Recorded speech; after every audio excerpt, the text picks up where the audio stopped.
In response to allegations that some podcasters have been receiving money from Russia, the BOYSCAST will be officially canceling the Moscow date of the Ukraine Belongs to Russia live podcast tour. This was a tough decision for us, as this one date was funding the rest of the tour, but refunds for the Moscow date of the Ukraine Belongs to Russia tour will be issued by emailing Kremlin Live Dates at yandex.ru. Some people have also commented on our newly acquired matching watches. These were an unrelated gift from Roman Abramovich, who happens to be a fan of the show, particularly the episodes we did highlighting Putin's hockey prowess, which is just an objective fact that he came out victorious against Ovechkin. So however you feel about his politics, the man can play puck. And when I did that 19-part series last year on Putin's horn and how large and smooth it probably is, I did so on my own volition. That was a passion project of mine. In fact, when I did my episode on girth, the Kremlin actually had some changes they wanted me to make, which I pushed back against. So moving forward from that, as always, we do want to give a shout out to new additions to the Patreon, specifically the $150K a month executive producer tier. All right, shout out to Dmitry Patrushev, Dmitry Chernyshenko, Vladimir Kolokoltsev, Tatiana Golakova, Alexei Overchuk, Sergei Kravtsov, Sergei Lavrov, and Sergei Sirvilev.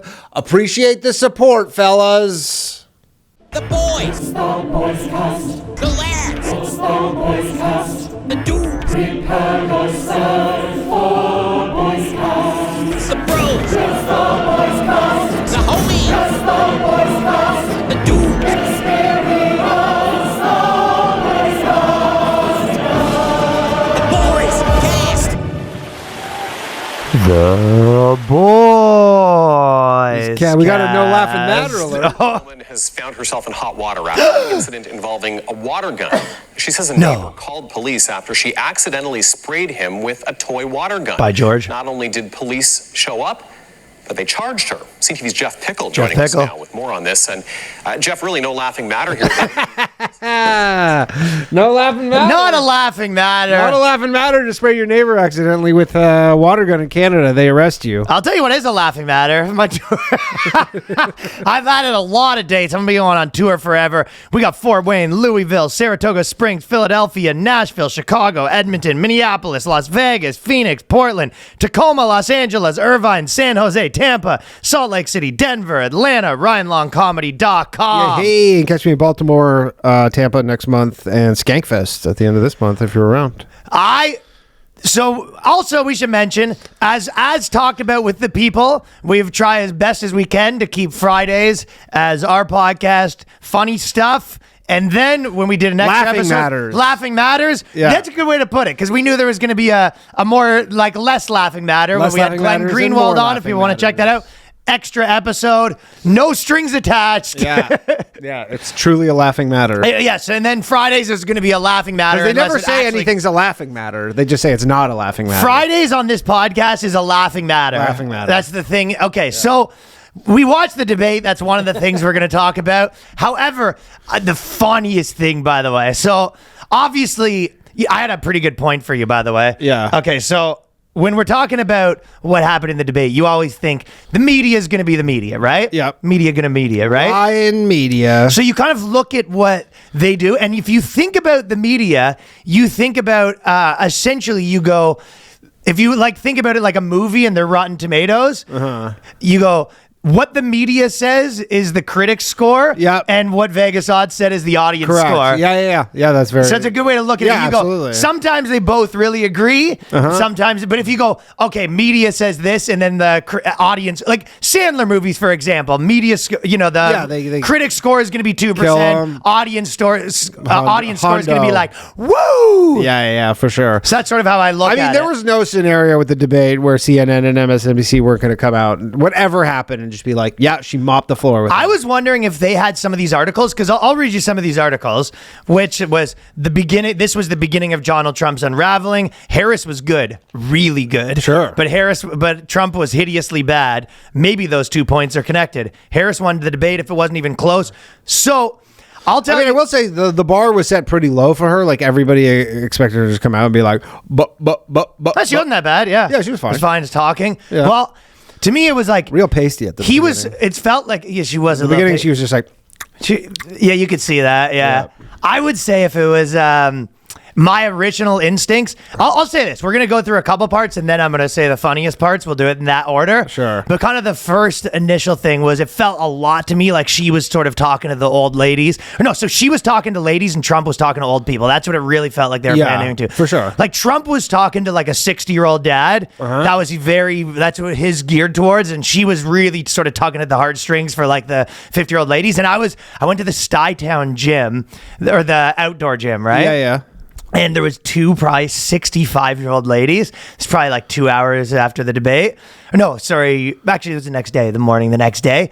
They were loud. They were both sitting on the outdoor exercise bikes. And the lady goes, the guy's a misogynist. And she goes, I swear to God, I my ears were burning, right? So I peeked up. I started standing. I pretended on my phone. And she goes, the guy's a misogynist. He's racist. It was a caricature, right? And then she goes, but the funny part, she goes, this guy's a misogynist. He's racist. And the irony of it all, now he has to debate a black woman. I couldn't believe it. Was like they were loudly talking. That's a New York liberal for 65 years on the bike, just being like, he's racist. And then she starts going, have you heard he's racist? She goes, and the Central Park 4. I don't know if you remember that. She goes, 5. No. Oh, she said I know 4. that. Oh, she said 4. Yes, I'm aware. She said the Central Park 4 probably 20 times. She goes, the Central Park 4. These guys, just because they're black, he wanted to lock them in jail for the rest of their life. He's going, this is the argument. This is on the outdoor exercise bike in New York. I was loving listening to the man. I was like, this guy spoke to her, or Kamala Harris spoke to this woman for sure, though. Yeah, they did. Taylor Swift, big announcement right after. That was the big drop. She's supporting Trump. What a shocker. She put out her endorsement for Trump.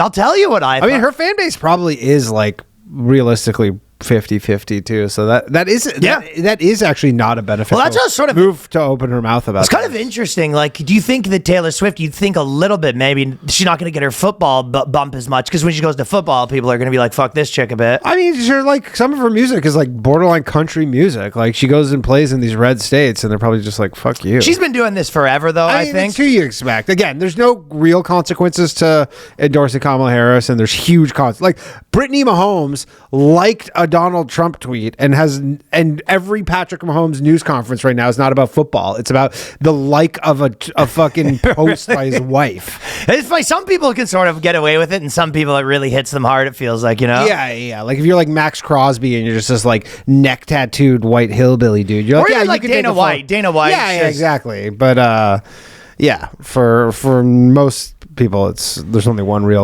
public option. Kind of the interesting part to me was that I was this is the note that I made when I was watching it. It was, how I guess obviously everyone was pointing out that the moderators were sort of like one-sided, obviously. It was ABC. Right. Yeah, which is obviously to be expected, but it was maybe like certain funny sometimes where they would ask him a question about January 6th and then they'd ask her a question like, what do you think about this guy doing that? She kind of like asked him a question about why he's bad and then asked her a question about why he's bad. Yeah. And then he sort of like, they kept fact checking. I was sort of saying when they were fact checking, because the fact checkers kept being like, do we just want to fact check? This didn't happen. I wanted him like, when she was like, his rallies are bad. I was like, can we get a fact check? Imagine, I was thinking the guy at home watching that being like, where's the fucking fact check? I mean, they didn't literally, they were like fact checking him and like, did they have a single fact check on her? I think it was mostly him fact checking. Yeah. But to me, that was like, because sometimes it makes him look better, in my opinion, because he sort of comes across as too mean for a lot of people, right? Yeah. But when it feels like he's being ganged up on, it makes his like demeanor a little more warranted. Yeah, for sure. You know what I mean? He obviously, that is what happened. Like he signed up for it and he didn't really have a choice. Like that's what she accepted. It was the ABC debate. I don't think she accepted a Fox News debate. Obviously a fair situation would be like, we'll do a Fox one and an ABC one. But I think it benefits her more to have it fair because a little bit like one of his, I thought it was a lot of mumbo jumbo from him, but I don't think any undecideds watch that and they're like, all right. Yeah, well, Vegas odds said there wasn't a big change. It was like live. It was because I was live streaming it and live. It was, I think he started at 53. I think it started at like 53. Yeah, I think it was like 45, and then it got even. It was 49, 49. Well, if you look at the dips, it was like Trump basically went crazy high during the Biden thing. Then he went high after the thing. He was sort of like a little ahead, and then it's sort of like it was like a tail that like flipped. It's currently 50% Kamala Harris, 49% Trump. On polling right, so it was like a 1% bump that sort of disappeared after a day. Yeah. But to me, it was just like, if he has a scenario where he seems like he's being treated fairly and then he's being a dick, it comes across as more of a dick. Yeah, absolutely. Whereas like absolutely. when it seems like everyone's against him and then he's being an asshole, it kind of, I feel like it rubs people a little less the wrong way. Yeah. It's I mean, we'll see, because it's funny because she's like, now the idea is from her is like, I don't need to do another debate. I think like everything that was accomplished, like you saw me. Well, didn't she say she wanted to do another one already? Well, now they're floating it out. They're like, oh, you know what? She doesn't even need to do it. And then he's also like, I smoked her, so I don't need to do one either. Yeah, he's like, I like destroyed her. So, and it's funny because it's sort of like the boxers when they put their arm up when they're doing and you're like, a debate is you can't quantify who wins a debate, really. Like, so it's just the public, and then so people are just like, yeah, she won, and his supporters are like, yeah, he won. I think that his supporters, some of them were a little not that happy with his performance. Yeah. I mean, he had. I think it's fair to say he did better than you thought he would do, and she did better than you probably thought she was going to do, because she could have done something crazy bad or whatever, and he probably could have done better. He said this, the same thing a lot of times. However, one thing that kind of like struck me after this whole thing happened, and I was just like, remember, so when he's talking about the eating dogs, that's the big thing they're talking about, right? I fell out of my chair. Yeah. I literally almost. I was kind of wondering if he was going to mention that, because dude, I literally tweeted big on Twitter. I tweeted it like half an hour before. I go, he's going to mention eating cats, isn't he? But then, okay, so you go, they took this town of like 100,000 people and they put like 220,000 immigrants, and it was kind of like a whole debacle for the town, 60,000 in Springfield, and they added 20,000. And then he starts talking about it, and then the media basically within a day is just like, we need more Haitian immigrants. It kind of, you forget that like whatever issue he decides to take on, it now goes the opposite way, because you forget how much they against him. You know what I mean? Yeah. So there was a little bit of that where I'm like, right, when he takes on an issue, it almost makes it hard. Like, how many issues? Derangement syndrome. But that is the reality of the. Yeah, you know what I mean? He's like, we need to get rid of breast cancer, and they're like, we need more breast cancer. Right, and you kind of forget that. Like, if he came to took your issue up, where he's like, Danny Polishuk needs a raise. Yeah, you know what I mean? Or like whatever. I was like, yo, shut up, man. Yes, you'd be like, stop it. Within a day, every one of your companies is going to be like, this guy should be fired. Yeah, of course. So there was, I'm sure if you are in this town, there is a bit of a thing where you're just like, this is a problem that like everyone sort of in the last 4 years. It's still unclear because people are like, yeah, the cats are going. Some people. Okay, so what's the situation? I've been deep into this. People are like, I know you have. And this one guy went and he like went there yesterday and he interviewed all these people, and people are like, yeah, the pets are. Some people are like, yeah, pets are going missing, but nobody's actually seen it. But there is if you went on Reddit, there was this thing where there was like a Haitian. I think he was Haitian, but maybe that's unclear, but probably. And he just grabbed a Canada goose, and he's just like walking down the street with like a can, which is just like that's just third world shit. Yeah, like, dude, I remember when I was in, I want to say like Cambodia or something. Like, I took a boat somewhere, and there was this woman on a boat, or it's like Laos, and like the woman was literally just like, I was on a boat. She was like totally dressed up like to the nines. This is like 10 in the morning on this like shitty boat, and she's just holding a live chicken. By the feet. She's just holding it like you would hold a bag on the train. She's just holding a live chicken. It's weird. Well, she's just like, it's her dinner. Yeah, in her mind, she was like, "That's no different from me holding a bag of hamburgers." Yeah, exactly. Like, it's just like you're holding your bag of burgers, and she's holding a chicken. It's alive, just by the legs. And she's like, how else am I gonna get this thing home? Like, and that's it. And it's just like again, it's just third world shit. I guess people are shocked when they see it in Springfield, Ohio, naturally. Mm-hmm. When you're like, but me and Johnny were saying, like, there was that whole thing within here where there was like Chinese people, and they were getting birds, and they were like putting breadcrumbs down, and then a bird comes over and they just grab it and they put it in a bag. It's wild. Yeah, it's just like for them, they're like, that's food. It's easy to do here, for too. most of the world. The birds and squirrels get a little aggressive in New York, definitely. Yeah, and for much of the world, they just are like, that's food. I mean, I remember even Toronto, there was a whole thing because there was these underground bushmeat cafes opening up because in Africa, like wouldn't be me. In Africa, the big like delicacy is like everybody's like, yeah, when you eat bushmeat, which is essentially like these really like strange animals that we've never heard of, you know, and then they get like killed and frozen. So and that's shipped. hippie girls you call bushmeat. Yeah, bushmeat, and they get shipped and frozen and shipped to Toronto, like under the context of like it being something else, and somehow they like sneak them in, and then like Africans go to these like underground restaurants because they're just like, I just want some of my local. How bad do you need bushmeat? Well, it's just like they grew up on it, you know. They go, this is what we like. It's this is the kind of shit that I grew up eating as a kid, and you legally can't buy it, and they don't have those animals in Toronto, so there's, you know, I guess there's enough demand for it. And it's like a cow, like a basically like a pig walking by, and you're a butcher, and you're like, free pig. Yeah, exactly. Yeah. Yeah, exactly. And they just go, oh shit, there's just a pig walking. I guess the question is, how much is it happening? But regardless, it was, you know, when he says stuff like that, it was, you know, you could easily say like, hey, listen, I felt like I know 10 people myself that would have been better at this debate, where you're just like, hey, you know, she was talking about this stuff, and you're like, listen, like, I was the one who said that we should, you know, do the, you know, I've been saying this forever, that's a border. You're now saying it. So basically you're admitting I was right.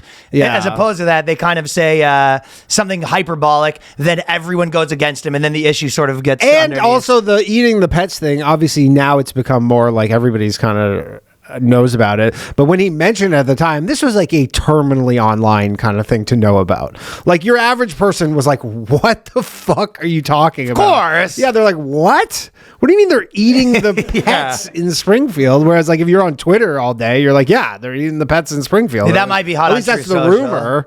But he has this hip JD Vance who's probably like a real online guy who's like, I think that's what it you is. you hear this? Like his kids and shit? You're like, you hear about this?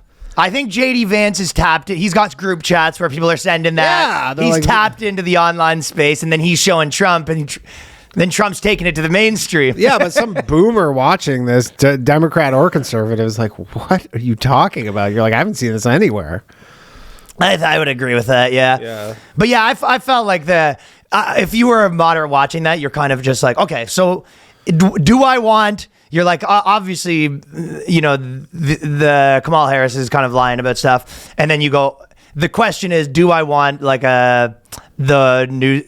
I want to live in a world that revolves around one man? Yeah, sure. Well, I feel like a lot of people are making that decision. Like, you know what I mean? Yeah. Where you're like, do I want the entire world to revolve around this one guy again? Again, I feel for like the there's a lot next, of people like saying. all the news, So it's really a everything, test all of the that. You're bandwidth. watching him and you're like, can I deal with this being like every second of every day for the next? Do I want to just continue just not really thinking about the president that much, who's in charge and what they're doing, or just nonstop every day, everything Trump? Funniest parts to me, obviously the fact check of when he had to talk about his rally. I was like, I literally watched that and I was just like, there's no way you're going to allow that to happen when she was like, It was weird too. Maybe I'm wrong. People about are saying this. it was a hot technique. I don't know. Yeah, everybody was like, "Oh, he took the bait," and it's like they're like, "Oh, like what a savvy move by Kamala." That's why I saw a lot of articles to say it, saying and that. then he took the bait, and I'm like, "Well, I don't know. She's talking shit about him. What's he supposed to say?" I kind of felt like that too. I was just like, well, her idea was that he was supposed to talk about.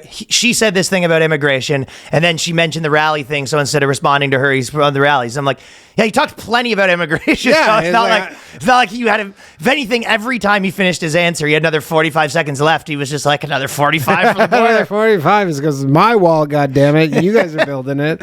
But yeah, I don't know how he was supposed to respond to that. Like, do you just No, they're ignore saying it? that's why it was so good. He had no choice but to respond to that, and then he didn't answer her question where she said she was trying to help the border, and then he shut it down. Oh, okay. Yeah. I didn't think it was quite as savvy as everyone said it was, but I mean, the memes from the pet stuff is incredible. pet stuff's the funniest thing. Pet stuff is funniest. There's a little bit of a gossipy debate in general, which they've all been recently, where she'll be like, She goes, I talked to the military guys. They hate this guy. She goes, I've been talking to different military guys. They fucking can't stand her. Yeah, Basically, they go back and forth between like, every military guy I'm talking about thinks the guy's a chump, and they go, military hates him. Very little of actual substance in the whole thing. Like professors, professors love my plan. She goes, professors actually were saying they love my plan. Yeah, you learn very little new. She's like, all right, I'm going to give some small business tax credit. I think that's the only thing I can remember that she said where you go, like actual policy. Small business tax credit. Yeah, they didn't talk about the deficit too much, that's for sure. No, they don't want to talk about the fact that they pay more in interest than the national defense budget. That just was not coming up. Somehow didn't come up. Somehow not a topic. Probably the main issue didn't seem to come up. The trillions. Yeah, they talk about inflation a bit. Nothing. I guess he said. I guess the oil one was a big one because Pennsylvania essentially. It's so funny. Like this whole election basically gets decided by like Erie, Pennsylvania. That kind of is interesting. It is so weird. It's like this one county essentially decides the whole thing because it's essentially whoever wins Pennsylvania is going to win. Yeah. And then they're like, yeah, it's like Erie, which was like a 1,500 vote margin last time around. And so you're like, yeah, there's just like 1,500 people in Pennsylvania who just get to decide the next 4 years of this country. Yeah, it always happens. It is interesting. Yeah. Well, yeah. And everybody always complains about like, the coastal elites, but it's just the smack dab in the middle of Pennsylvania. It does feel like it. These ladies, these are the ladies I was watching at the bikes that was, think he's racist. They're not deciding it. No, they're not deciding shit. They're set. Yeah, they're not. No, they're set and done. Yeah. Maybe those people in Erie, Pennsylvania, are like, I love my pets. What do you mean? I mean, if they were smart,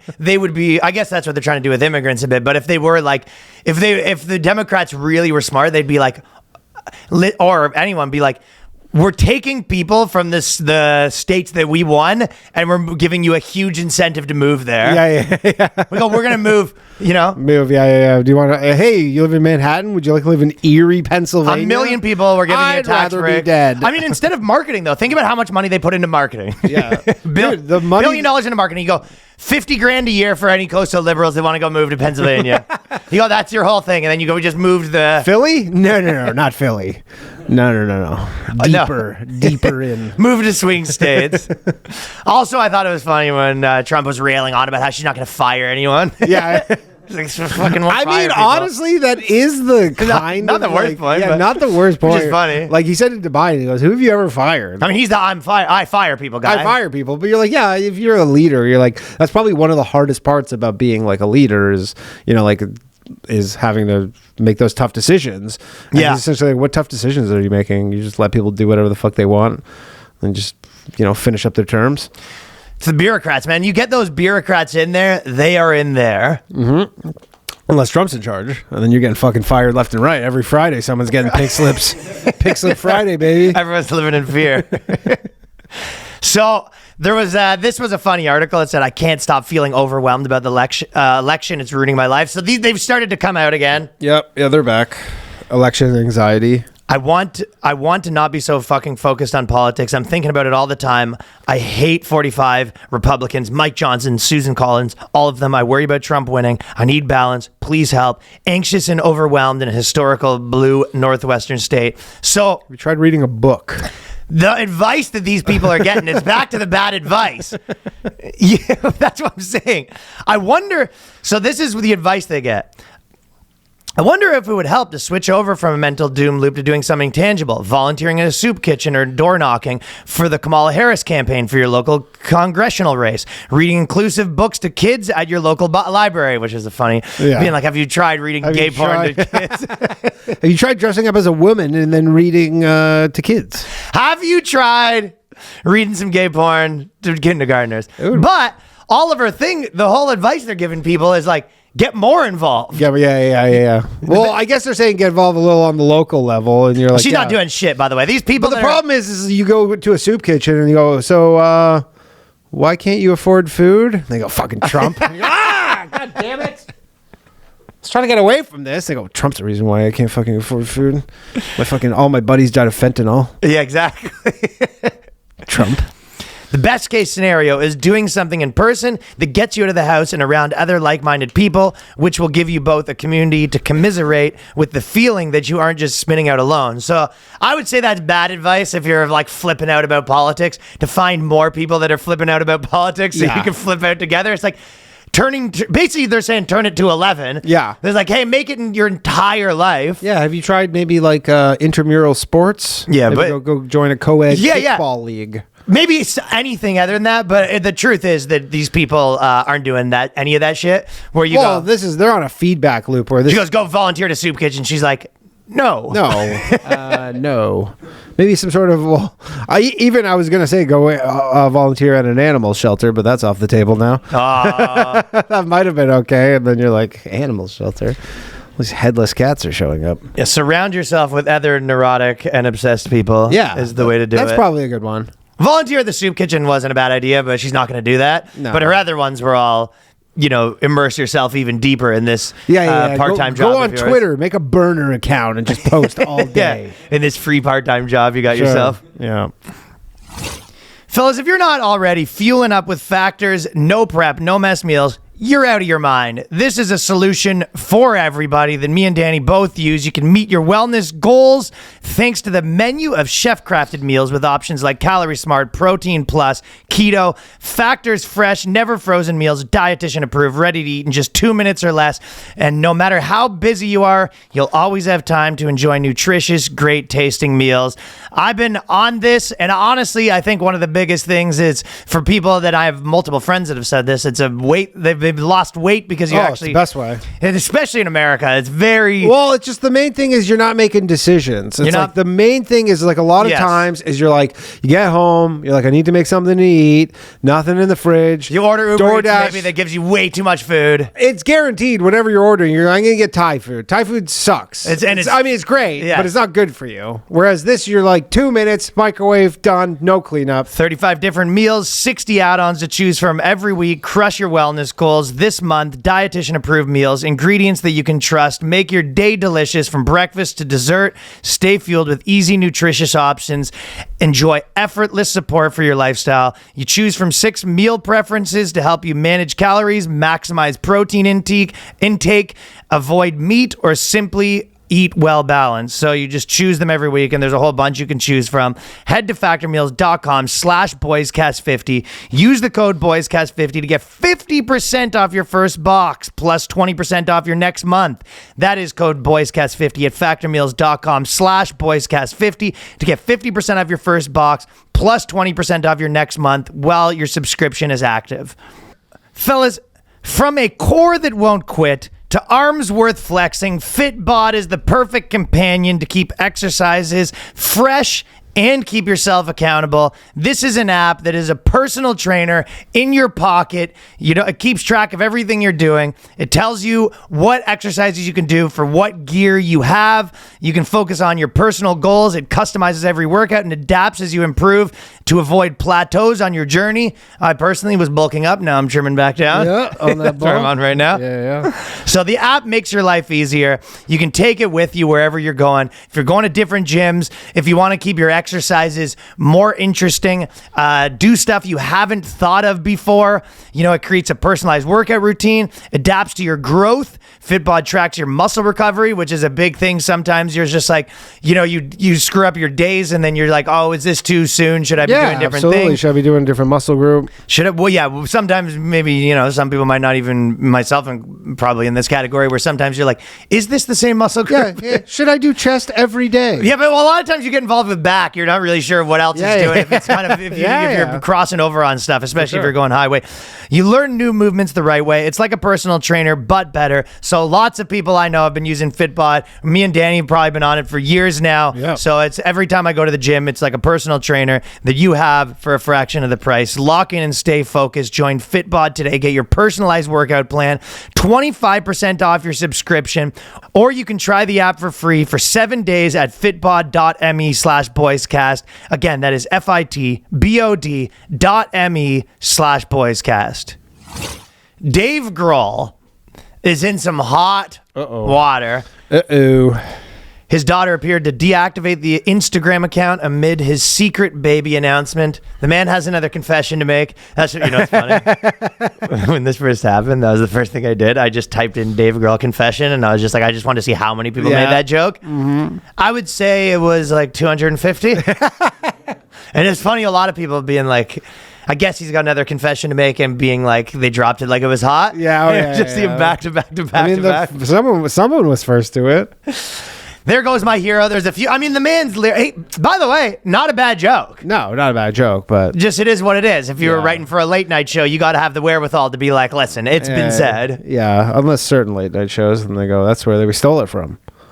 Sure. Yeah. But it's interesting with Dave Grohl because, I mean, okay, I'm just going to backtrack. Confession to Make is a perfect joke. This is not just a good joke. We did I mean, Bill Maher is going to be making that joke tomorrow. been a week. Also, when I was doing stuff at the Hard Times, I believe we did a article that Dave Grohl screaming into the pastor's face. Yeah. He's at the Catholic Church Oh, yeah. screaming into the pastor's face. We got another confession to make. Can't remember the exact wording. That's But I got another confession to make. Yeah.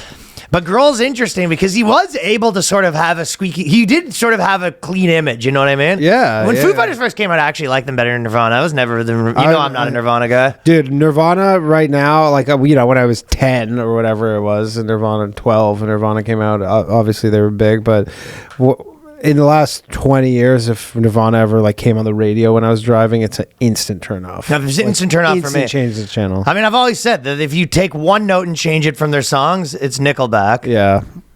It's just like emo Nickelback kind of. I forgot that you thought that too, because people disagree with me very much. I know. Nirvana is very don't speak the Lord's name in vain for people that grew up in our generation. I know, especially of our generation too. But I mean, I did like them. I'm like, I'm over it. Oh, didn't like them at the time, don't like them now? Yeah. It's not even don't like. It's one of those things where I would say that to me, they were just another one of those bands. Pearl Jam, Alice in Chains. It's not my most hated thing in the world. Just like Pearl another Jam, one of those bands. He died. They became the most famous thing in the world. Yeah. And in my mind, it was take any of those bands. I didn't like. It's not like I don't like them better or worse than Pearl Jam, but I'm not the biggest Pearl Jam fan either. Yeah. And everyone tells you that they're the like greatest Pearl band Jam of all time. Way more than them. I like Nickelback as much as Nirvana. Yep, probably. Yeah, honestly, probably. Yeah. And they kind of sound the same if you actually take the songs. No, dog. Nickelback's way harder. I saw a video of Chad Kroeger the other day at a casino. Oh, yeah. People sort of like him now because he was so hated. He became funny that people almost like him ironically. And then he's probably like on kind of edge a bit about like his image because he knows I think about now. it, so I think now it's over. I think he was so. I think they were like the hated band for a while, and I think he probably feels that being over. But I'm just saying he'll kind of like Carrot Top Yeah, a but he'll little. go because it's when some girl's asking him to like sing and he actually starts singing and you're like, probably when he was the most hated guy, he's like, fuck you, I'm not singing. Oh, that in the video you're talking in about. the video, and then now he's like, yeah, I guess so. Oh, because in the video, basically what happens is someone's like, "Can you sing for me?" and he does it. And you were saying in the prime of them being hated, he's probably like, "You're fucking with Yeah, me." get also just like get the fuck out of my face. Like I'm not singing for. I mean, generally any musician, you're like, sing for me, clown. Dude, I told you, I Monkey know some- right now. You're like, no. Monkey Ranch. I know some people that that toured with Chad Kroeger, and apparently they're like, he's a badass. Remember, he was punching reporters and stuff. like that? Yeah. Dude, he was getting He's like a fucking Alberta boy. People like him. Yeah, they were saying he's just a small town Alberta boy. Yeah. But interestingly, Dave Grohl announced his. The way that he announced his thing was like pretty funny because it was like a press conference. But he goes, "I've recently become the father of a new baby daughter born outside of marriage. I plan to be a loving and supportive parent to her. I love my new wife and my children. I'm doing everything I can to regain their trust and earn forgiveness. We're grateful for your consideration towards all the children involved as we move together. As we move forward forever." Ugh. But he did it like an album drop. You know what I mean? Yeah. Just a little text post on Instagram. It was interesting though. Tough. I saw a lot of the comments on Twitter too. Like a lot Very of tough. the bitter women were like, "Bet you the year that girl's that new baby mama is born in starts with a 2." You can take the man out of the band. You can't take the band out of the band. No, but yeah. I'll tell you what though. It was sort of like an old school, like how a mobster would say it, where they're just like, "Yeah, I had a kid, and nothing's gonna change. My life's not leaving me, and we're gonna be raising the new kid. Like it is what it is." You can I imagine. be mad. Yeah, I imagine he's currently in his wing of his home, and it's. I think he was already. pretty cold. I think he was already. I don't know. You're saying this was a big surprise. I think that his wife's like. It was a big surprise to him.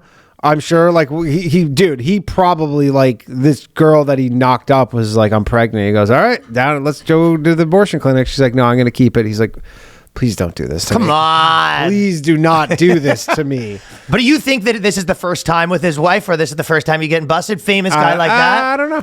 He probably can't. He's not. No way, famous guy like that's getting away with it the way they used to. Yeah, I don't know. I mean, there's some guys who just like are kind of don't do that. I don't know. Or maybe this is like if the first time you're getting busted is a kid.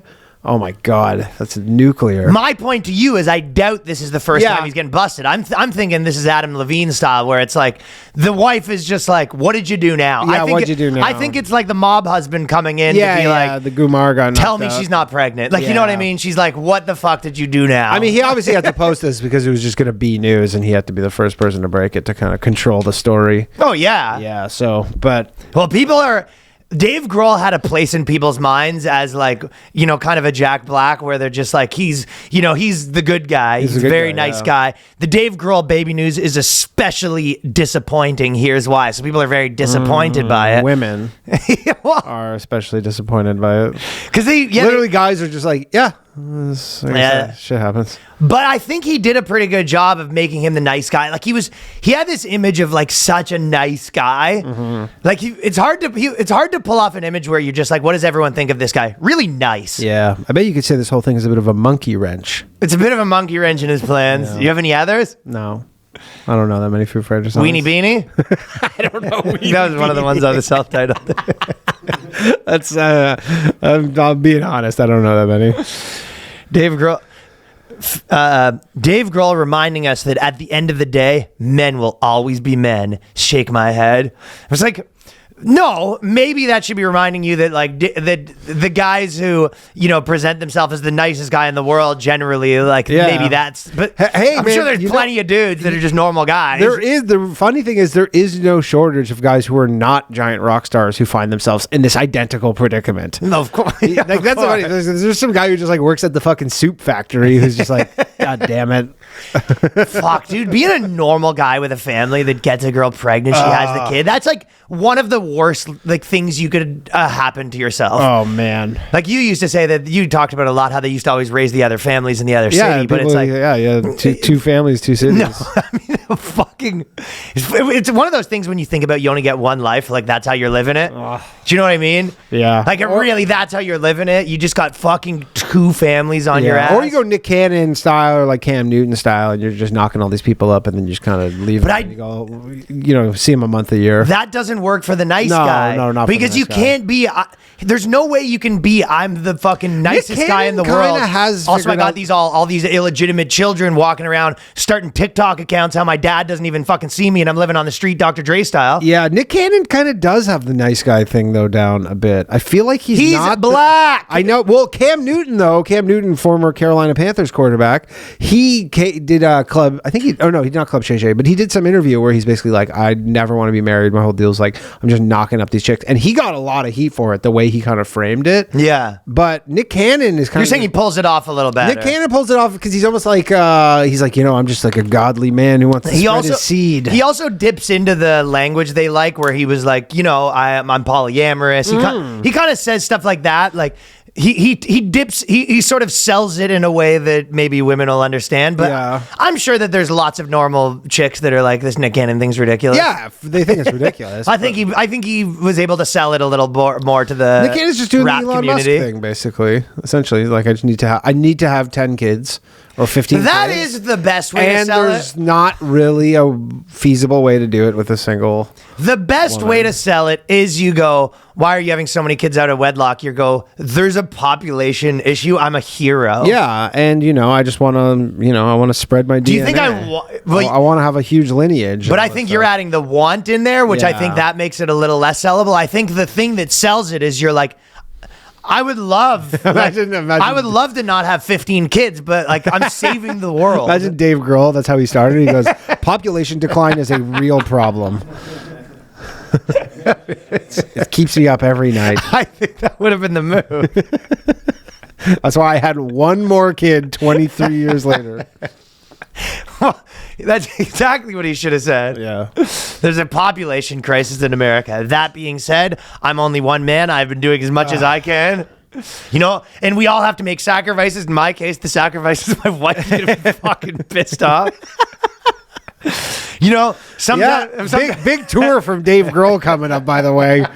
Fucking 380-day tour coming up from Dave Grohl very shortly. Oh, new town every night, huh? He goes, I'm playing all the towns I've never hit before. If you've never seen the Foo Fighters, you're about to. I promise. We'll play a fucking bar in your 20-person town because I can't really be at home. Dave Grohl's coming to Bowmanville, Ontario. Oh, yeah. I honestly think Fire up the tour bus. I think you're onto something with the population control thing. That would have been. That's how you have to start it. Yeah.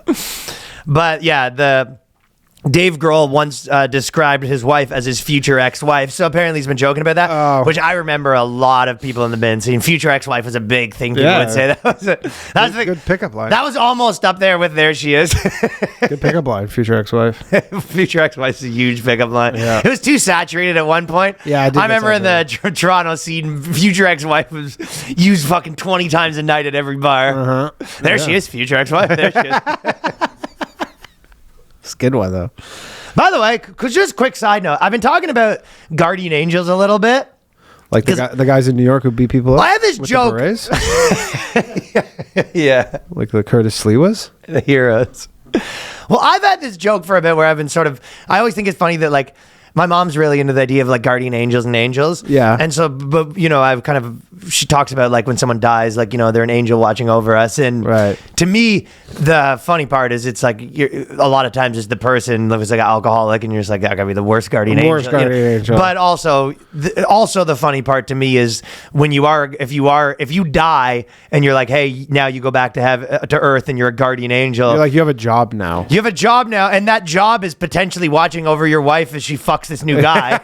Like your wife's remarried, and you're just like an invisible cop. I mean, that's probably the best part. The worst part is just like watching her do all this boring bullshit all day, and you're like, you know, she's cleaning the fucking some mug. You're off the clock. Well, no, you're not off the clock because like that could break and like slash her wrist. But you can't do anything. You can't intervene. Like what are you doing? I don't know. But so I started looking. I kind of started thinking. My joke was kind of that like a lot of moms just like take the things of the religions they like and just turn it into their own religion. Yeah. Like they're like, I'm kind of spiritual, and really what that means is you like took the parts you liked and sort of made your own version. Yeah. Which is they sort of turned it a buffet of the things they like about different religions. So then I started looking into it. I go, where does guardian angels actually come from? What is this, right? And when I looked into it, it was the Old Testament apparently has the angels. Okay. I don't think when you die you get to be a guardian angel, but it's certain people get to be guardian angels. So that's where the reason I'm bringing it up is it sounds like it's the Jewish Bible, the 1.0 before they added the spoilers and made the new version. So have you ever heard of this? You know what? I don't remember. My knowledge of the Old Testament is very limited. You had to read it for school though, didn't you? Yeah, but it was in Hebrew, and I was totally You're just pretending you can read it. Totally checked out. Like I was fucking. Dude, I was literally just drawing. Danny's sitting there with the Bible, and inside the cover, it's just the cover of the Hebrew Bible, and inside's just the game. Yeah. I was doing anything to not have to participate. Options trades for 10-year-olds. Yeah. No, I don't remember guardian angel stuff. I don't remember. That's what I was wondering if. No. So maybe it's not a big topic in the. It might be. Seems like that's where it came from. The other Bible. Yeah, it might be, but I don't know about it. Before they souped it up. I mean, we didn't really talk about the devil. There's no real devil in there's no devil stuff. Yeah. I don't know if that's part of it, but I don't remember it. They had angels though in that one. It seemed like. Well, I looked it up and that's where it came from. Yeah. Allegedly. So we've been talking about. Well, not talking about so much. I've been just making some videos, raw dogging. Yeah. And it is to me like one of the funniest things. A raw dogged a comedy set. Yeah. So, I always kind of mention that there's like a trajectory with like female media where it starts out by like a bunch of dudes do something. They start out by being why this sucks, whether that be crypto. Why this is dangerous. Why this sucks. Why this is dangerous. Yeah. There was some why raw dogging is dangerous. Why it's dangerous. You're why like, it you sucks. could die raw dogging a flight. And it's, whether that's been like crypto, there's probably been, I think they had, a lot of finance things. They had some version of that. But they start golfing can kill you. Yeah. So they start out with why it's dangerous. And And then once that doesn't stick, they're like, well, here's why we should be in it. Yes. You know what I mean? Yeah. Once they couldn't get rid of it, they go, well, now we're doing it. Right. Why action movies suck. Now it's like why we need to be in more of them, Yep, right? yep. But so they've finally come up with their own raw dogging. Gen Z is obsessed with this new trend of silent walking that people are calling game changing. So now it's amazing. Sure. And this one's better. Yeah, they figured out the term for going for a walk without your phone. Really? It is? That's all it is. This one is, they downplayed it for sure, because doing a 10-hour flight with just the map's actually hard. Yeah, that's hard. No water, no bathroom. This is a 10-minute walk. You may have only just found out, and you're trying to get over the phenomenon of raw dogging, but prepare to make way for the new trend taking over the internet. It's not taking over the internet, called silent walking. So then you're walking on the sidewalk. Not only do you have to walk in silence, but you're also stripped of your headphones, phone, or anything else. So going for a walk is I mean, the I will trend. say this, for a woman, being silent is pretty tough. That's what Right? This is the equivalent of no water on an 8-hour flight. It's just not talking for 20 minutes. She's like, I'm going to go for a walk. You're like, no. You have to beat your personal record. You have a PR to beat. Well, definitely their wild trend is just not yapping for a few minutes. Yeah, not yakking for a few minutes and just going outside. But yes, the first point is that it always starts with demonizing, then it starts with why we need to focus it around us. Sure. I mean, I do that And then- sometimes. What do you do? I'm a trendsetter. I go for walks without my shit. Do you actually go for walks without your phone? Uh-huh. Why? Just to think. It's the Steve Jobs thing. They're acting like they But then if invented you this. think, where can you write it? I feel like I need something to write it down if I think of stuff. Where can I? Well, I have my Apple Watch. I'm not going to so bring I a could- pad and paper. I have around my like I'm Apple fucking Watch, in so I could take an 1940. audio note on it. Do you? No, but I usually remember it. Like if it's something that I'll usually remember. If it's something good. Memory and body like an elephant. Yeah. Yeah, I'll usually remember it though. But I do that. I'll go for just 10, 15. I would like to 20 do that minutes. sort of stuff, but my problem is then I can't remember my stuff. Yeah, it's usually Like like Gone with the Wind. it's one. The thing is it'll be one thing. Like when I'll do it, I'll be like, I want to think about one thing, or just to straight up just like clear your mind. So when you come back, it's like you're a little better. But if I'm trying to think about like one thing, then I'll just go for a walk and just think about the single thing. Mm-hmm. I find that's okay. And then like I don't think any time where I'll really forget anything. Well, they're saying that Yeah. that's a trend. Yeah, I mean, this is Steve Jobs famously is, and I think Albert Einstein. Well, everyone says it. I think it's a good Yeah. idea. I just also need something Also, to write you're my just stuff down, and I describing don't want to bring a piece of paper yeah, with me. yeah. You're also just describing a walk from 20 years ago. A walk. But we also mentioned that the third point is we also mentioned that if you want to get girls to do something, you have to turn it into a trend. Yeah, you got to turn it into a trend that men started, Yeah. and then that they're like, you can't do this. Come on, you got to try to beat your personal record of fucking silent walking. It's so funny you're going for a walk together and you go, we're silent walking. Silent walking. It's a trend. Ready, go. Yeah. You know what? Our friend sent us this, but I thought it was a really interesting man-women point. But they said, girls persist more, but divest less from ineffective teaching than boys. And They're this is, stubborn. yeah, I guess you could describe it as, well, funnily, it's stubborn. Yeah, but, Yeah. I mean, Women will do the same thing wrong over and over again in the face of all this insurmountable evidence. so, yes, that's the funny version for sure. That's to the contrary. Gotcha. Right. It's, how many times you try it. It's the definition of insanity. Yeah. Trying the same thing and expecting a different result. Uh-huh. But I guess the other part you could, the first part of it is you're like potentially they're more trusting, you know what I mean? They more influenced by their people. Yeah. But I'll say in my own, so boys and girls are capable of testing the effectiveness of teaching. However, on average, girls are more likely to persist in a taught solution while boys are more likely to explore alternatives, creating gender disadvantages. So the reason they're bringing it up is potentially they're saying that's a disadvantage is for girls in success in learning when the teaching is ineffective. Mm-hmm. So it kind of, you can think of, when like if the media is telling you something and it's wrong, if the standard way of teaching something, which I always say is math, I always say the standard way of teaching math is like very wrong for people in general. Oh, I mean, dude, you look at how they teach it in China and stuff, and and I think like Europe, and it's a totally different way of. Well, there's some of it's really easily like, I mean, just think of like from mentally when fractions, for example, we say Yeah. 2/5, right? If you tell people out of 5, take 2. a 2-year-old can understand that. But when you say 2/5, people's brains have a harder time with it. So you go out of 5 things, take 2. Everyone kind of, so China does it like that. They also don't have the, instead of 13, 14, and you just, if that was 1, 2, 1, 3, 2, 1, 2, 2, like, yeah, for sure. I mean, everybody. There's a lot of mathematical things that just make people's brains how do you in your brain compute like 23 plus 68? Do you mean, are you asking me or is it? Yeah, I'm asking you. Yeah, I'm asking you. How would I do 23 plus 68? Yeah. I would add the first numbers, then the second numbers. Yeah, me too. But some people do it. Some people do it differently. Yeah, you'd add the 2 and the 6. Yeah, just 80 plus 11. Yes. Yeah, but some people don't do it. But you do that calculation in like a millisecond. Yeah, for sure. But some people don't do it that way. So like, there's different ways, and some people's brains just like for whatever reason don't work that way. But I think that's the problem. Is a lot of times they learn tricks, like when you're talking about like fractions. You go, if you're dividing them, you flip it and times them. It's like when you tell people tricks, they never learned the original thing, right? Right. So it's like everyone's learning something. But yeah, there's a whole bunch of those things. So when they add it up, it kind of, a lot of times this is a thing where, so, for example, if you're talking about like dating or whatever, who you're gonna be together with for a long period of time, right? The importance of, if they have like bad parents, for example, or grew up like, if they grew up, a lot of times people grow up in a household that's like has fucking retarded views on like finance and shit like that. Sure, yeah. You know what I mean? They like, it's like, it's way harder to get them out of that. Yeah, absolutely.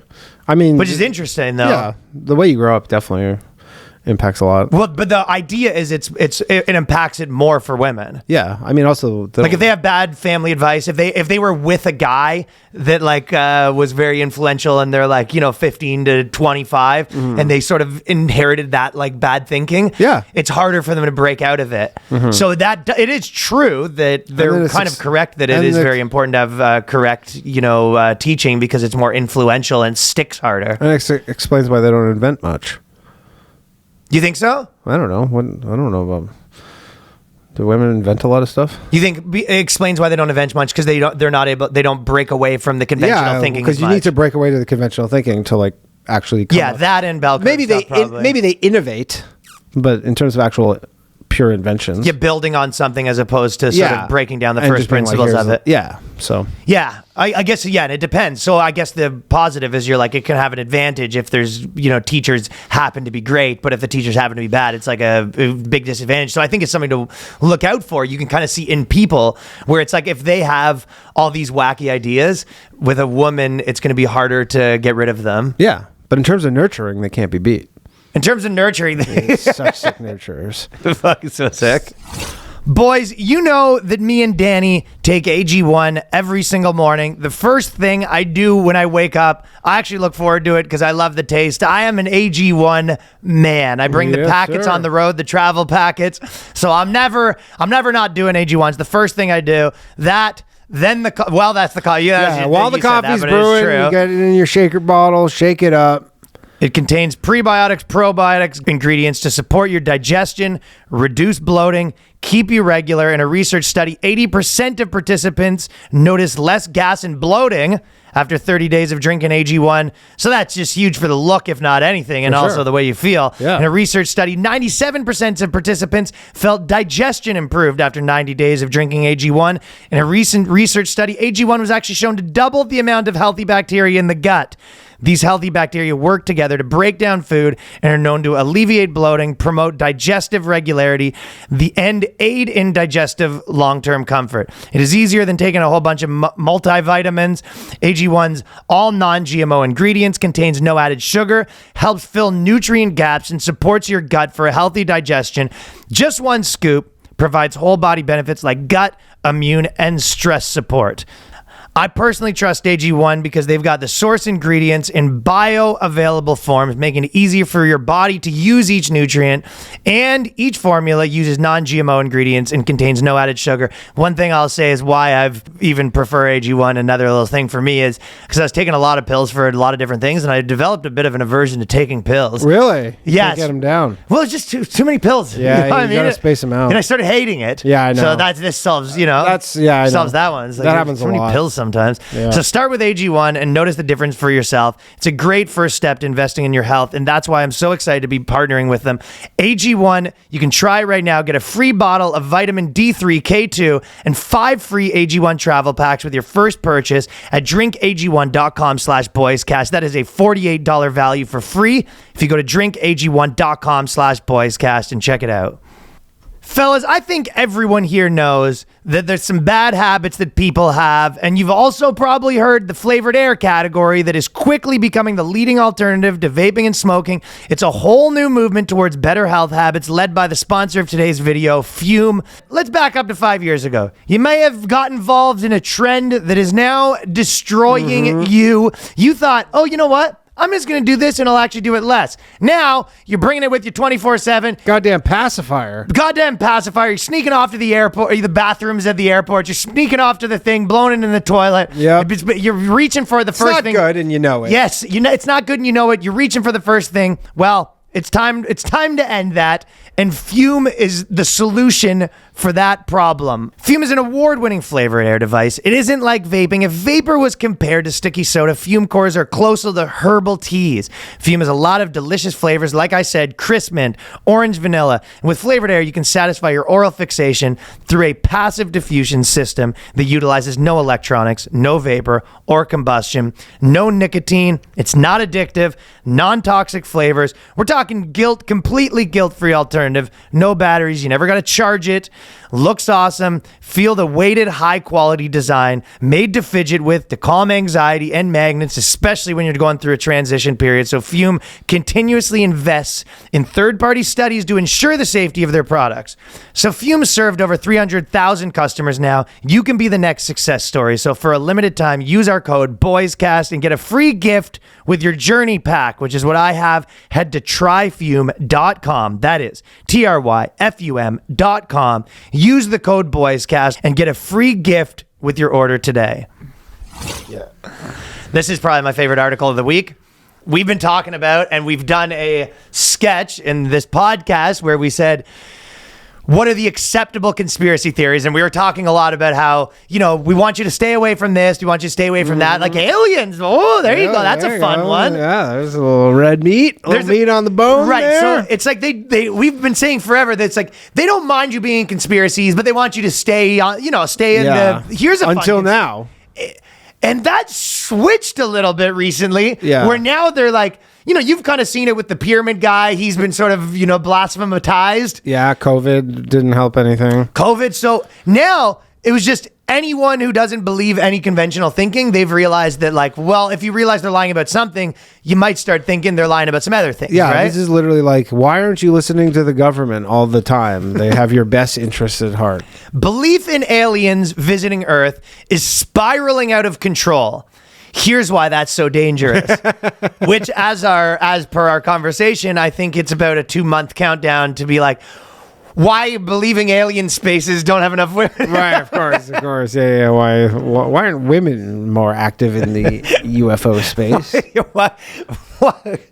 Why the believing in alien space is dominated by men? Well, I mean, literally, they're like, you believe in UFOs. UFOs is just the pipeline. It's the gateway drug to. It is a little bit the gateway drug. Yeah, challenging COVID. Like essentially, they're like, once you start getting down that, and then you start asking other questions. Then now you're talking about World War II on Tucker Carlson. Yeah, basically. What do you 9/11 conspiracies. 9/11 probably got a lot of people in. Aliens are probably the original, probably the easiest gateway conspiracy. Yeah. Man, here's the funny thing is conspiracies used to be like the domain of the nuttiest guys.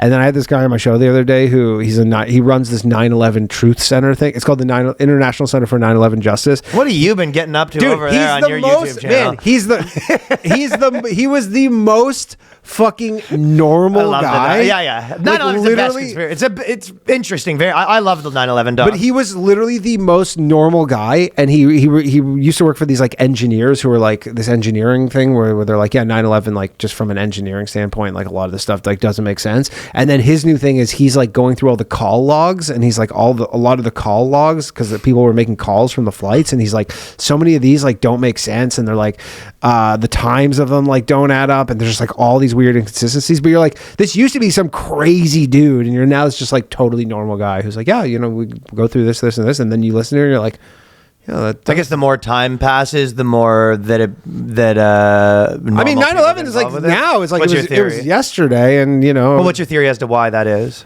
I mean, like anything, the more time passes, you can kind of, just start talking shit about anything, really. Yeah. People start, you go, that was a long time ago. It's like Daryl Cooper said on Tucker Carlson, where he's like, the World War II is this untouchable thing, but it's like, you can talk anything you want about the Civil War. Nobody gives a shit about that. Or Rome, or whatever. The Mongols. I mean, you can write an article being like that, the Gaelic warriors were actually all trans. Like, or whatever. There's no repercussions for that. Here's why Genghis Khan wasn't so bad. Whatever you want to do, yeah, you can kind of do that. Yeah, nobody cares. Yeah. A certain amount of time passes, and then, I mean, even like just New York, this was the first 9/11 where I felt like it wasn't that big of a deal. Like, they didn't make that big of a deal of it here as they even did, like, when I moved here 5 years ago. I agree with that. I mean, even they did their, everyone was just like posting stuff as normal, like companies and stuff like that. Yeah, exactly. Like people, exactly. Like, it's not like you get It's lost a bit of its luster in that response. Usually, like, you have to get I know that people went to the thing, but usually it's like, the entire media is like Jon Stewart giving speeches, and it felt like it was sort of a third dairy thing this year. Yeah. I agree it's with like, that. Yeah, people just are like, it's just business as usual. You get your standard post or whatever, but it wasn't like the real rah America shit. Maybe because America's so divided right now. Possibly. Maybe, I don't know, but yeah, it's losing its steam. Like, it gets a little thing, and then that's it. Even in New York City. Possibly, like, probably if you say the left is not going to be doing like pro America shit, and the right half of them think we did it. Yeah, exactly. So exactly. That's probably the best. Yeah. Like, the left is like good. Yeah.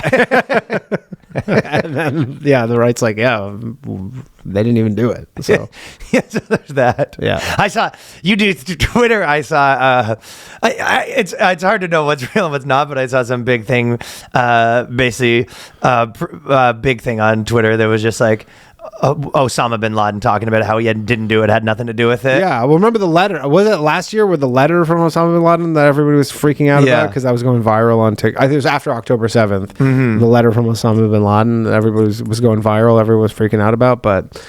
I mean, dude, the anthrax thing, like, if you remember the anthrax thing, is like if you remember right after 9/11, all these people were getting sent anthrax. In the U.S. or whatever. It's part of this documentary that the guy wrote. And then I didn't even know this, but they were getting sent anthrax, and then they were like, the Iraqis are, they're Taliban sending anthrax all over, and then it came out that like it was like the testing and whatever, and then they're like, yeah, that's bullshit. Like, they don't even have access to this type of anthrax, could only be found in the United States. And then the United States government basically had to do like what's called like a limited hangout, where they have to admit some of the details, and they're like, well, like, and they're using this as a pretext to like invade Iraq and all this stuff, and then they're like, yeah, I guess it wasn't that, like, it came from the United States, but it's like still bad or whatever, and like, it's nonsense. Yeah, I mean, dude, it's like, it was essentially like a second Pearl Harbor, like, so they could just use as. I mean, I don't know. What? Get us a little label underneath here, but we already have so many, but. They do like slapping us with labels. Oh, dude. Yeah. It is so funny, though, because like Wikipedia is just like, yeah, this is the source of information, and anything against this is not true. I know. And then YouTube says that, and you're like, yeah, I mean, come on. Like, you have to. Stop. There are so many questions here. Like, there are so many things that don't add up. Well, how does a fire on the roof make a fucking building collapse? Yeah. I'm not the biggest alien guy, as I've said, because to me it's just like I don't find it that particularly interesting. And if I was to bet every dollar I have, I would that we will die without having any more information that we have now. That's probably just a good bet. And I bet in 20 years we could have this conversation where I'll be like, I've been saying this for 30 years. So it to me it feels like almost an exercise that is purely for fun to some degree. That's just how I think. I don't even have like which is how it started. I don't even have a strong statement on whether I think it's real or not real or whatever. I think this is going to be irrelevant in my lifetime. That's my opinion. Yeah, I mean, in the grand scheme of things, I agree. But the idea that anyone questioning you go to say that it's dangerous. is just hilarious that they because they're no crept longer one down the ladder of like what the acceptable conspiracy theories. This is are. literally how weed was dangerous. They go, it's a gateway drug. Like they go, weed will get you. Like I don't know anybody who fucking weed went the other way sort of now though. I feel like weed used to be. You're saying how weed used to be. Now people. Everybody was like, weed's a gateway drug. And Yeah. Everybody's like, how weed used to be. Yeah, weed's like medicine and drugs of obnoxious people, and and now it's like. I think that's their pitch on aliens is it's the weed of next thing you know you're questioning. Yeah, exactly. Next thing you're questioning 9/11, and who does that help? You're taking a peek at the Federal Reserve's factions. Yeah. Where did that $2.3 trillion go, Donald Rumsfeld? It all starts with oh, there's a guy in a green suit poking around. Next thing you know, you're fucking looking at moon landing footage. You're looking at JFK. You're watching the 9/11 Pentagon crash over and over again, being like, "Where are the wings on this thing?" Now you're too deep into it. It all starts with green Martians. Yeah. In a paper accepted for publication in the Proceedings of the International Astronomical Union, well, that's a fucking weird union, I argue that the belief in alien visitors is no longer a quirk. It is a widespread societal problem. It is we've kind of said this for a long time that it's like they looked at that as like that's the quirky one you're allowed to do. Yeah. It's like they're verbatim saying not so quirky anymore. Not so quirky. It is funny that one of their reasonings too is they're like, people like UFOs and stuff and conspiracy theories way more than they like science. And you go, I don't know, most people are dumb. Yeah, but also, one of them you can there's like a low entry cost. Yeah, you're like, I don't have to be an expert, and it's not this like dry material that I don't understand. It's like pretty easy to wrap your head around. If you love aliens so much, why don't you fucking look at molecular biology? Yeah, exactly. You're like, I don't want to do that. That's because you don't need a PhD to fucking wonder. You can think understand about aliens instantly. It's not. It ultimately encourages conspiracy theories, which could undermine trust in democratic institutions. To me, the funny part. Good. They never talk about whether the institutions are undermining their own trust. Yeah, remember maybe they're full of shit and they're lying to you. You know what this is, though, Danny? Them saying that if you get involved with aliens, it might undermine trust in democratic institutions. This is the guy saying, I didn't ruin our night. You ruined our night by looking through the phone. Exactly. Yeah. This is David Grohl saying, I didn't ruin our life. You ruined our life by poking around and messaging this girl. Yeah, by messaging this girl and finding out that I knocked her up and then we have another kid. And They go, if you start asking questions, it might lower your trust in democratic institutions. You go, are they completely trustworthy? You go, that's not the fucking... Not the point. Missing the forest for the trees here. Yeah, definitely. So that's... But... It is funny that the clampdown never doesn't start a little further. It's always a little further. Yeah. Like, what's this alien stuff? You go, nah.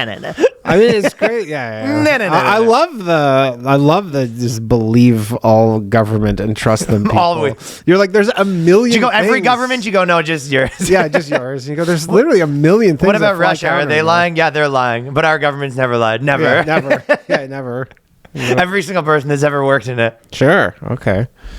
I mean, is this written by the government? What about the times that we found out that they lied? You go, and they admitted it. You go, those are the only times. Yeah, those are the only times. Yeah. There's a few times that happened. It's never again. Yeah. It's like 9/11. That was the only time that anyone's ever lied. Yeah. I mean, 9/11 is like, even the conspiracy, if you remove the conspiracy around 9/11 of like who did the Twin Towers, you're like, Iraq had nothing to do with it. Regardless, and there were they some knew lies. that. Like, there's no shortage of elected officials who are like, yeah, they're like, we just invaded them anyways. Okay, ask a question to me. Say that this Iraq thing doesn't make sense. Isn't it weird that this Iraq thing doesn't make sense? Oh, let me guess. You've been looking at your alien videos again. This is how it fucking starts. Okay, aliens are banned. Yeah. No more. Take away his alien books. Well, that's the problem on YouTube is you look at a UFO thing and then the recommended. You watch your UFO. That actually may be true. No, legitimately, you get through the UFO and it goes, was 9/11 real? I mean, Were those planes holograms? There probably is some truth to it, Yeah. but It's like you can't try to convince people like looking at it, wondering if the universe has aliens. It's like think about how many movies are about aliens. You're like, yes, but if you don't leave that movie being like, there's no chance, we got fucking problems here, pal. And I mean, you know, there's a lot of propaganda about alien movies and Mars attacks and all this stuff where the Americans are the good guys and aliens are the bad guys. And yeah, it's racist against aliens. Yeah. I mean, that would be the next step, obviously. There have been some humorous calls to storm Area 51, but after storming the Capitol in 2021, this now looks like an increasingly dangerous possibility. Yeah, let me tell you, nobody's getting past the fucking velvet ropes in Area 51. I promise you. Why not? It's a top secret military base. Well, you don't know, dude. What You step step the worst day in the history of the world. Step foot on fucking area, go breach their fence or whatever the fuck. I don't even think you can get within 200 feet without having guns trained on you. Like, it is a top secret military site. Like, if they think that's possible, like, Area 51 is not a tourist attraction. Just a bunch of random people. Dude, last year when I drove to Skankfest, we drove through Arizona and Nevada. And I tried to Area 51's not on a map. Like if you go Google Maps Area 51, nothing comes up. Because you could find out where it is. Yeah. But it is a top secret military facility. Like it's not for no visitors welcome. I agree. I think they'd probably have a hard time storming it, but they're gonna get fucking gunned down by the machine gun turrets. But so right now we have. Okay, so you can't be into aliens because it might lead to conspiracies. You also can't be into aliens because of January 6th. They're like, you know, we used to allow you to do whatever you want, but you've proven that you can't be trusted. You can't be trusted with all this thinking. You can't be trusted with thinking. No. So now they have that. No. Now that's the first two. The second, now it goes to too much background noise about UFOs and UAPs can also get in the way of legitimate science communication. So they're saying it's not trusting science. Like they'll handle whether there's aliens or not. But the possibility of finding extraterrestrial life, I don't know how it's getting in the way. Astrobiology, the science dealing with such matters, has far less effective publicity machine than the UFOlogy. So they're saying that a lot of these big UFO guys... Yeah, it's like Ancient Aliens has like 12 million subscribers on their channel, and like the NASA like biology channel has like 20K. And you're like, yeah, because it's dork shit. Yeah, exactly. It's just too complex. I just don't understand how it's like getting in the way of their science, though. They're just like, people are busting into their labs being like, no dog. Alien visitation narrative have also repeatedly tried to hijack and overwrite the history of indigenous people. The modern alien visitation narrative has not, after all, emerged out of indigenous communities. Quite the opposite. So there we get to the final point. Is it's racist? It's racist as well. Yeah, they should be like very much be like, well, you know what? These UFO things are stupid. Just pacify yourself with some Monday Night Football, and then they'd love that. Yeah. But Taylor Swift's on. Taylor Swift's playing the halftime show. We got Kendrick. By the way, is Kendrick Lamar going to be calling Drake a pedophile at the Super Bowl halftime show? Hey, don't make me fucking talk about this again. But it's like he's playing the Super Bowl halftime show.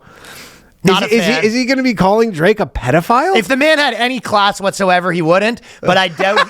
But I'm saying, is the NFL going to allow this? I was saying this to Johnny when I found out about it. We were filming, and I was looking at it, being like, it'd be the least classy move in history if he plays that song. But I'm more wondering, like, he's not a classy man. These LA people. Like, is the NFL? They're like, hey, do the pedophile stuff.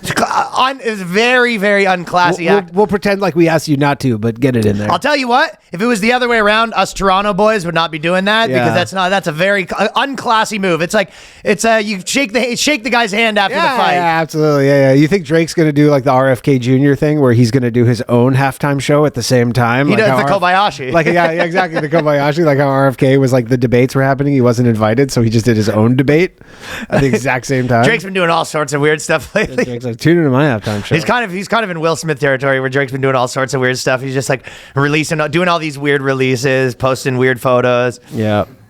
So yes, that's my final last comment about that is it would be a very unclassy move if he does play that. I'll tell you what conspiracy theory would unravel this whole country, that the NFL's fucking rigged. Let me tell you. Well, they had a few of those, didn't they? I mean, that's one of the original things we said in our thing, where that's a conspiracy that they allow you to be into, but they might not let you be. That would destabilize this country if people. Well, the NFL is actually listed as an entertainment company, not a sport. Like it's so that they can technically they can technically like manipulate the outcomes without legal ramifications. Yeah. I guess there's some gambling implications. There's gambling implications, but yeah, I mean the NFL, like for sure, like they can pick refs. I mean, it's been known, like all sports do this, where they pick refs and they give certain players passes. And Sumo wrestling is the most rigged in all sports. Sumo wrestling was the super rigged one. Yeah, that was in Freakonomics. Yeah. Yeah. I believe the goal of all this alien stuff is essentially to stigmatize it to people that do listen to them. So what they want to do essentially with all this stuff is they want to make it so your hobby, like if you say you're into aliens, they want people to be like, oh, he's one of those. Yeah. Like that's what they... Which is what it was. Oh. They just wanted to go back to No, that. but nerd stuff, I think we're all fine with that. Like originally it was kind of like my whole thing's aliens. They might think of it in line with, oh, this guy's like in the Star Wars camp. Almost. Yeah. Not that obviously the same thing, but you might think of him that type of person. I think they'd like to switch it to They where... want to make this to chemtrails. Yes. Yeah, like if you're like a big chemtrail guy, like people are like... They want to make it, you have an opinions on aliens, like you're not deferring to the experts. It's like, oh, I see. You hate Jews. Yeah. You go, yes, I do. That is separate from, I don't know what that has to do with the UFO stuff, though. The recommended feed. What am I supposed to do? They just know what I like. And you know what? This might work a little bit because the nerds are susceptible to female bullying. And I think a guy wrote this, but it is female bullying to nerds. Because I think, if you get girls telling nerds like, hey, don't do this. Yeah. I think nerds are a little susceptible to that unless they kind of cross the path to incel where they no longer care what women think. Yeah, if they start going to the gym. But if you think of high school, university, it's like the most people that are like, that will be privy to listening to women's rules are nerds that don't get pussy. Well, only the kind of alpha nerds. Like if you go to like a Magic the Gathering, like whatever tournament, like most of those guys are not even. What's an alpha nerd? Like the alpha nerd is always the one where like the ones around him and they go, oh my god, he's going to talk to a woman. Can you believe it? And he's still like a total, comes back high fives. He's still a total nerd, but he's like the alpha nerd, like where he can he has like minimal social skills. So you're saying he's a little susceptible to it? He is, because he can taste it, what it's like on the other side. Like he's like, I could see what it looks like on the other side. Where these like super autistic nerds who are like just wear whatever clothes and they don't care about any appearance, greasy hair. They're like they cross over. They're never getting. But that's what I'm saying. I think I'm using the word incel. I don't have a better word for it. But when it crosses, those guys over can cross to over. who to cares incel. what they think? Yeah. But yeah, you're right. It's the nerds that still have like potential pussy coming at them. Yeah. Who can like talk to a woman. Yeah. Whereas like and make eye contact and keep eye contact with somebody. But you know what it is? There's a switch where some dudes that put women on a pedestal, where they switch to now they fuck women. Yeah. And I think it's like the probably ground where they put women on like a pedestal. Like some normal chick talks to them and they're like, she's a goddess. Yeah. Simps, I guess you might say. Yeah, simps. So we're throwing the nerd round. We're not great in our terminology, but people probably understand the picture we're trying to paint. Yeah. But I think they're the most susceptible to getting to like female bullying. Yeah. Is the dudes that put them on a pedestal. Yeah, exactly. That's accurate. And they go, the research. Okay, so this is in the. I'm gonna switch gears, but it's another science article. Okay, and this is gonna blow your mind right now. But the weight loss drug Ozempic has been linked to fewer COVID deaths. Wow. No one knows why. Wow. Harvard scientists don't want to draw any conclusions. Going to the gym has been linked to fewer COVID deaths. This study's fucking incredible. Wow, what a study. This is on news in Harvard, and it's Harvard scientists, and all the Harvard scientists are like, it's enormous correlation, but we're not sure it could be anything. I've been saying it for 6 months. Scientists aren't doing jack shit anymore. I don't know what they are not doing jack shit. I don't know what they're doing, but... Buddy, there was a study that we had on our docket that I don't know if we ended up covering it. Maybe it was going to be on the Patreon, but basically it was a fucking full study, and it said Gen Z men increasingly can't find the clitoris. It's just like, who the fuck's running this study? The perviest scientist of all time. Yeah. But more importantly, you got to get the other study in there too for equality, where it's a dude just being like, girls give bad head. Yeah, exactly. A lot of teeth. Who told these bitches to use all his teeth? Harvard study says that chicks have been giving fucking teethy head. Gen Z women give teethy blowies. It's like, what the fuck? Who's giving them these grants? So weight loss drug linked to fewer COVID deaths. Trial study has found that the injections of the weight loss drug reduced the risk of deaths from COVID by about a third. So we're talking 35% here. That's Significantly reducing death from cardiovascular disease or any other cause. The study showed that patients were about 15% less likely to die, 23% likely to die from other reasons compared to those who took the placebo. Overall death rates in the group taking it's Wegovy, were 19% lower. The fact that semaglutide. That's just basically what the reduced non-cardiovascular death, in particular COVID-19 related death, was surprising. Really? I mean, literally, I remember the most fucking like I don't know what pill this is, but I remember watching some show right in the heart of COVID, and it was like it was 60 Minutes actually, and like these are all the people who died of COVID, and they were all like 400 pounds. I remember that. And I go, okay, so this is clear what's going on here. So I'm fucked. Basically. God damn it. But it was either like, they're either 95 or 400 pounds. I go, okay, it's pretty clear what's going on here. These scientists, I guess they're being PC scientists is what's happening. Yeah, you got. But their mind's blown, and they go, the researchers do not know if the benefit of Wegovy is due to weight loss or other effects. Did they? So normally a research study starts with. I haven't had a science class in a while, but it starts with a hypothesis. No? Generally, I'm curious what the hypothesis. Well, is. they obviously that's the hypothesis, but they're just not allowed to say their hypothesis because these fit in the nerds. These are the nerds that are afraid of women. Right? Yeah. They go, "What's your hypothesis?" I go, "This is the first study that I don't really have one." Dude, it's literally a fucking. I don't have one. It's some nerd. Yeah. He does the study. He goes to his, the head of the department, and he's doing his study, and he's talking about his findings. And he goes, we've done this, and the Wegovy actually reduces risk of death. And then it's this 400-pound lady being like, "Do you have any hypothesis to why?" He goes, "We don't know." Could be anything. Oh, she's like, "Why would that be?" What? Why? Did you have any reasons? Yeah. Do you have any reasons why that might be? And she goes, the guy's just sitting in the board meeting. Yeah, just like fucking petrified, just shaking like a chihuahua. Maybe there's some compound. Probably something. There's some compound in Wegovy that prevents COVID. It's so funny though. The lady's just sitting there 100 pounds overweight being like, "Why?" She's eating her food at the time, and he's just like, "None of us have any idea." We don't. It's just a hypothesis that we pulled out of thin air, and I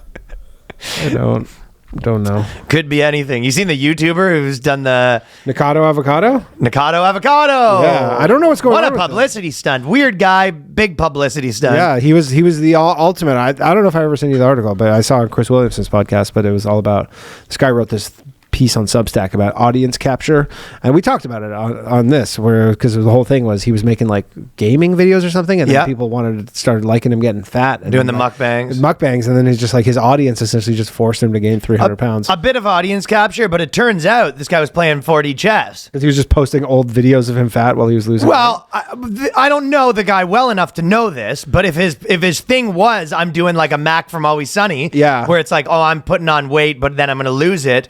If he thought that the whole time, it was like this was like and he's getting articles written about him right and left. Yeah, like if this was a marketing play. I mean, that is like the easiest content to bank. There's like no, you're like, you just are eating. You're fat once, you do 2 a day. I guess you probably can't do that many a day, but yeah, you can.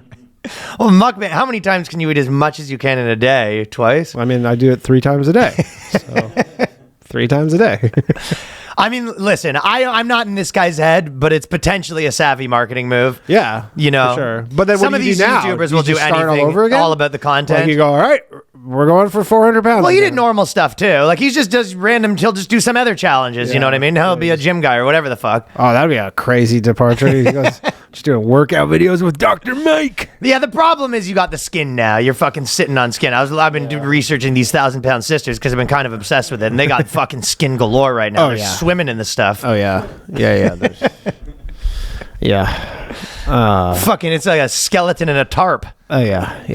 It's not good.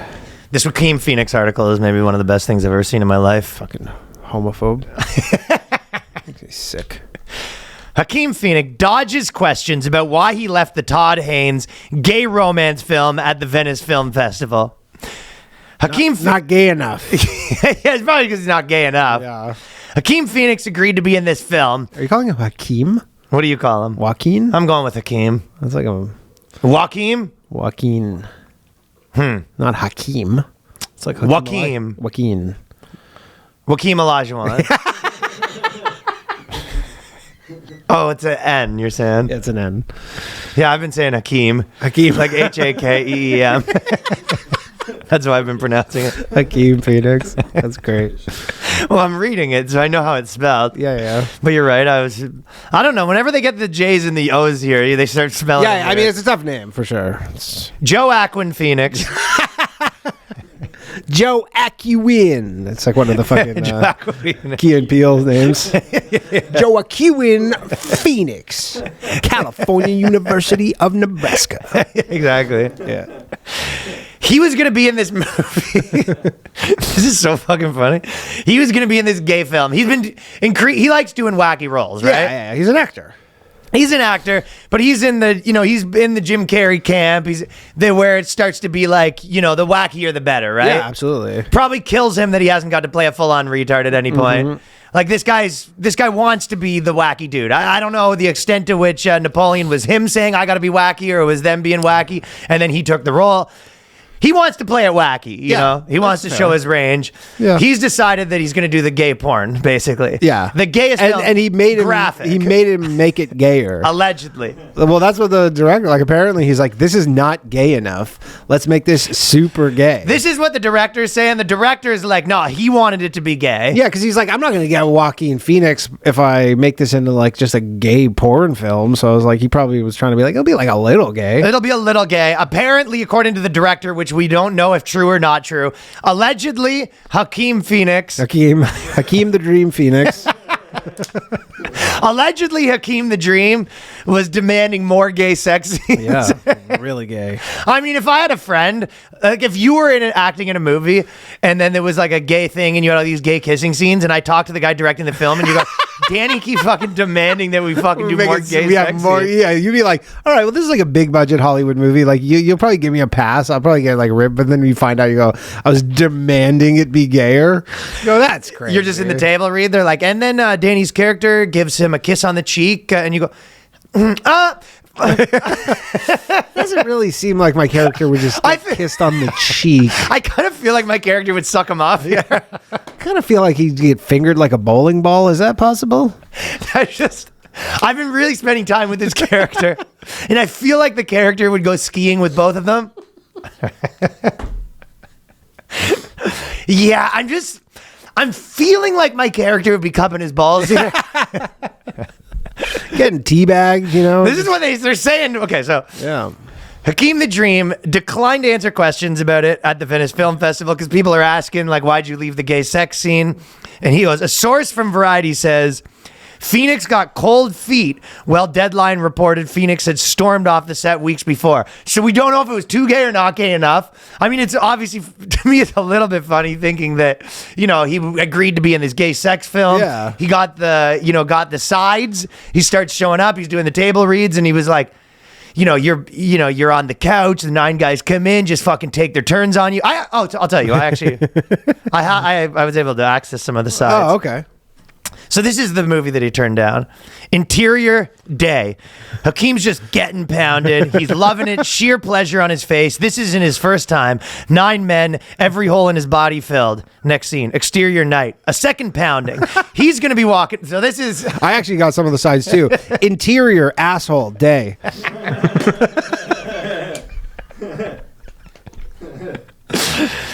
Interior. Next day. Minivan. He's walking funny. Loving it. The sheer joy on his face. Covered in cum. Just cum everywhere. So I think it's possible that he was just like, he got the sides and he was just like bukkake after bukkake and he's like, I can't be. Yeah, this is too much. This is the equivalent of your boys being like, let's go bungee jumping. And you're like, That's for pussies. Let's fucking jump out of a plane. Yeah, exactly. He was and just then like, you get up there and you go, I don't know. I don't know which is funnier. I don't know if it's funnier if he got cold feet because it was too gay, or it's funnier where the director, I'm curious if his wasn't gay if enough. his management is like, yo, I know what you're trying to do here, but this is gonna ruin your fucking career. You're the Joker, man. I don't know what you're thinking, making this so gay, but this is not gonna look. You're gonna give him a hand job, more. Yeah. You give him a blow job, more. 9-guy blow job, more. And his manager's just like, dude, I don't know. It's like there's gonna be no Joker 3 at this pace. Yeah, if you're demanding to make a gay porno starring Yeah, you're like what are you trying to prove here? Yeah, you're like it's not the money's not even that good. Cum dripping down his cleft palate. It's crazy too. Him just with like because a lot of times you hear these stories about movies and like Kevin Spacey was talking about not Usual Suspects 7 or whatever, where they like the guy who was supposed to be his character got fired like on like day 2 of actual filming. Wow. And then he got called in and they're like, you have to come and do this part, but he was never supposed to do the part. Like he wasn't supposed to be the guy in 7, the bad guy or whatever. Like they fired the guy like 2 days in because the director's like, this guy blows. Not good. Or whatever. So, but like they still like these productions cost millions of dollars. They still do them. They just recast. This is like, they're like, oh, we're not recasting. It's just over. Do you think that's what it was? The director was watching him and he was like, you're doing too much. And they were sort of butting heads. And he's like, he's just full on, you know. None of the actors are really comfortable doing scenes with him. And he's like, Oh, come on, man.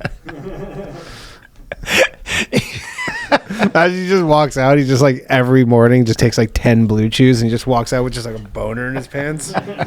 Here for my scene, they go, dude, you're not doing the whole movie with just like a rock hard track pants with just like a hard dick.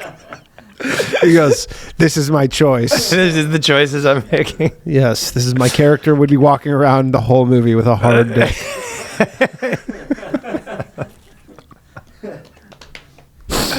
Yeah, he's like, just you're silent on camera here. You're just gonna walk across the room.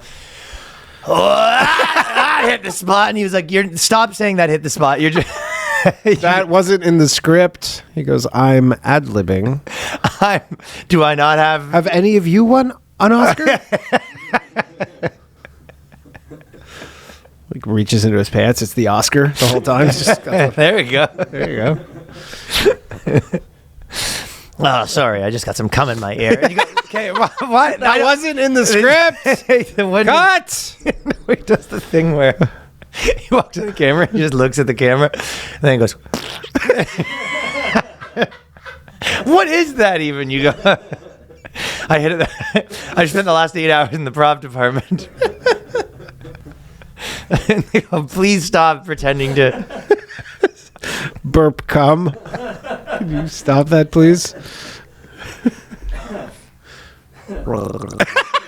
stop gargling, Hakeem. Hakeem the Dream, stop gargling, please. Not in the script I wrote. Not in the script. So maybe that's potentially he was getting his creativity stifled with all the stuff he wanted to do. Yeah, maybe. He just wouldn't let him be himself. Yeah. Hayes previously said the film contains explicit sexual content and it is supposed to be a challenge. It's supposed to challenge the viewer with its strong sexual components. So they're trying to make their, Brokeback Mountain, but it was probably going to have a side of in your face. Like, yeah, that's right. You're sexist. You're homophobic for not loving this. Yeah, maybe women just don't want to watch this shit anymore. Because I wonder what the breakdown was of for Brokeback Mountain, like men to women audience. I assume that's got to be more women and then you. Yeah. I've actually never seen it. 5 million I swear, I've never seen Danny it. also has a bridge to sell you guys. I've never seen Brokeback Mountain. I fall in the percentage of men. They did that study, and 2 men kissing is like for some men is the same as watching maggots. It's just not good for you. No, it grosses me out. Why? Just because it's like it's against nature. It's also one of those things where you're like a participator, not a spectator. Yeah, dude. Brokeback Mountain. You might as well put on an episode of Fear Factor for me. It's the same thing. I actually, believe it or not, haven't seen it either. But I haven't seen it. I swear. I mean, why would you? It's just like, okay, they're making this cowboy movie about a bunch of gay people. Why would I watch that? I go. I'd like to maintain the positive memory I have. I guess of Heath Ledger. If it happened right now, I'd probably watch it because of the podcast and stuff like that. But I think that, in the absence of making content about it, I don't see any reason why I would be watching a gay porno, essentially. Like definitely my girl, she's like, we're going to watch Brokeback Mountain. I can be like, grab some girlfriends for that one. That's cool. Yeah. How am I supposed to eat popcorn while I'm gagging? Well, I think he thought this was going to be his Brokeback Mountain probably at first. But I don't know. I still don't know. It's possibly that Hakeem wanted to do that, or it is possible that he was on set and he was, thought it'd be fun, but then the director was taking it too far. The director's like, call him daddy. Yeah, call him fucking daddy. Yeah, tell him how you love it. Yeah. Tell him his dick's big. And he's like, all right, this is, Did Jake Gyllenhaal and Heath Ledger make out in Brokeback Mountain? You ever Didn't seen realize Johnny? Johnny's lying. Whole experience was prompted by Hakeem stating the actor had advocated for the explicit content of the film. So the director's going hard on like this guy demanded it. He made it so gay that he made himself irreplaceable. Who's gonna do it? Yeah, that's true. They're just like, well, why don't you get someone to replace him? You're like, I don't think you understand the changes he made. We tried to get Neil Patrick Harris. He said way too gay. Can't rewrite the script. Hey, at this funeral where you're supposed to be wearing a suit, I just got wind that you talked to wardrobe and you demanded assless chaps and a gimp mask. I don't really think It's it's a proper funeral. Are we trying to make a gay movie? Or are we trying to make a gay movie? If I was out here trying to make Will and Grace, I wouldn't have hired you in the first place. Are we trying to make Will and Grace or a fucking gay movie? Yeah. Anyways, that's the funniest fucking thing. Oh. That's good shit. Revealed 100 phrases that destroy the male ego. Destroyed. They're pretty good. 1, that tracks. Say this when he tells you his star sign. Destroyed. Okay, Yeah. Danny, what's your star sign? Sagittarius. Destroyed. Oh, I didn't do it right.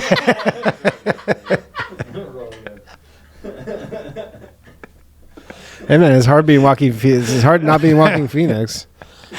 Joaquin Phoenix would have been like Sagittarius. Ask me again. Sagittarius. That tracks. Now you say destroyed. Ouch. Stupid. Idiot. Fucking idiot.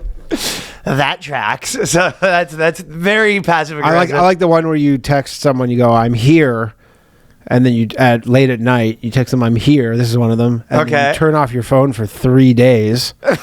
Destroyed. And then you message them and you go, "Oops, that was for someone else." That definitely wouldn't destroy my ego. That would just make me think, oh, this bitch is crazy. Yeah, psycho. Yeah, okay. I go, okay. I think that again, they're all planning on every guy being a simp. Yeah. Because in the absence of the guy being a simp, all you did was get demoted. And it was like if there was any chance for potentially you being in a relationship, you just bought 3 more months of fucking limbo for yourself. Yeah, and this is written by a gay guy, so this is like maybe this works better on gays. Oh, this is written by a gay guy? Yeah. The only one that I actually thought was kind of funny was going to dudes in sports jerseys and being like, "I love your cosplay."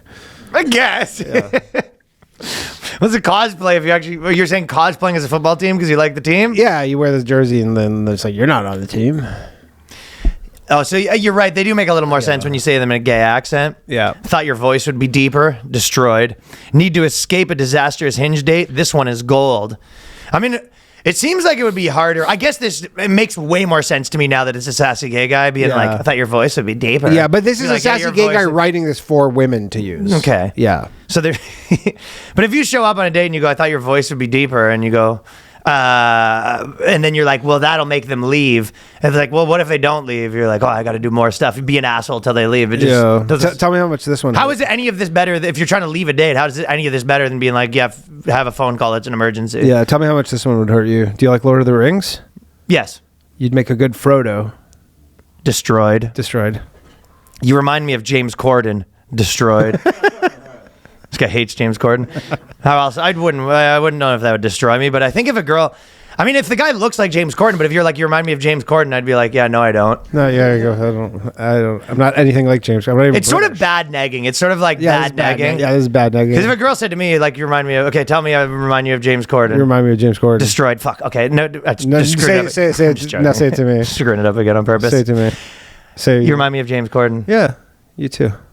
You remind me of Rita McNeil. Yeah, you too. Yeah. You remind me of Jar Jar Binks. Oh, you actually look like James Corden.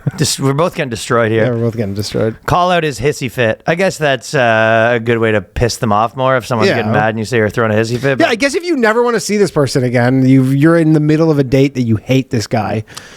You go, yeah, okay. I like your blouse. It says, call the guy's shirt a blouse. Like the guy has gets his food and there's just like a screw in it and he sends it back and you go, it's a bit of a hissy fit you're having there. You go, I didn't want to eat the screw. Yeah, exactly. Yeah, there's a piece of glass in my food. It's a bit of a hissy fit. Bit of a hissy fit. But I guess it's one of those things where if you're a girl, the gay guys, it sort of maybe is a different thing because their relationship is probably, you're a fucking bitch. You're a bitch. Yeah, of course. Whereas if you're a girl and you're just like show up and you're be bitchy and the guy's like, okay, well, maybe I'll still try to smash you and then never talk to you. Yeah, again. But it's like, this girl's unbearable. Oh, challenge accepted. I think it always forgets that part where it's like a guy will stay for the whole time and still have Yeah, sex with you, if he even thinks he hates has you. a chance to make it happen, he will. But and the last topic of gay news, GRINDR has a new thing where they're doing grunts instead of the grinder for sound. the US Open. I don't know what the original sound is. That's more your domain. They had I watched the video where it was for Eurovision and they took someone's phone to do like a demo of the Eurovision app and then the noise started happening. Yeah. But it's so funny because I don't know the noise, I swear. And I swear I don't know the noise. And then everybody was around them was like laughing and people think it was like a marketing stunt or something. Like GRINDR needs marketing stunts. Yo, get your dick sucked by a stranger in 10 minutes. That's the whole ad for GRINDR. If you're gay. Yeah, if you're gay, get your dick sucked in 10 minutes. It's like I'm Uber. sure there's all the. It's like Uber for getting your dick sucked. Yeah, I'm sure that a lot of dudes that are there's not a lot of dudes that are gay that don't know about GRINDR. Yeah, I think that's pretty well known. But it is just funny of having like a gay family member in your family dinner and you just hear his phone go, ugh. Yeah. Are you watching tennis? Guy in a Congress meeting. Ugh. Oh, sorry about that. Yeah, Ted Cruz. Is that your phone, Ted? Yeah, it was funny though. So because I thought this was part of it, but in the article about the GRINDR thing, they go, there's a new better GRINDR. They go, people are not going to stop using GRINDR. There's this thing called Better in Person. And this is for gays or normal? No, this is for everybody. Okay. Right, but they were talking about how they use this stunt to promote it. And basically, the way the app works is you like match with people, and there's like AI and stuff, but it forces you to like have short conversations, but just like actually go on a date, like aka Better in Person. But then their whole strategy or marketing strategy was they had like planes with the with the sign on them or whatever flying around. They like doing that, saying report every fuckboy and so like part of the app is like you can report people as fuckboys.